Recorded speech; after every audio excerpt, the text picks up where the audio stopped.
Welcome to the Genius Factory. Enjoy the video. You'll start by signing into the Google account that will own Search Console access.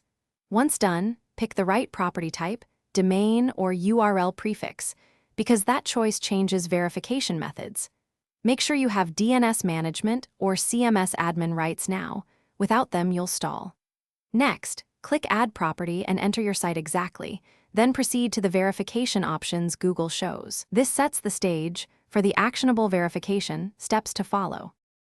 Now pick a verification method that fits your access.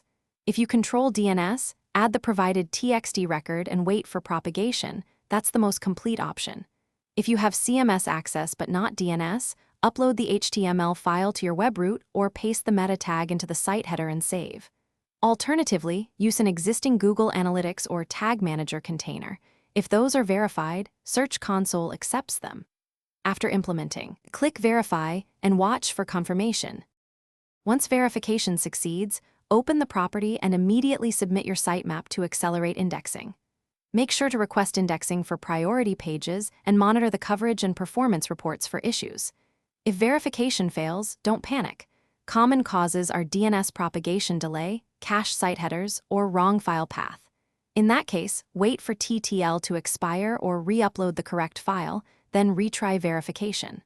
Finally, grant team access with appropriate permissions so others can manage Search Console. Thanks for watching. If you found this helpful, don't forget to like and subscribe.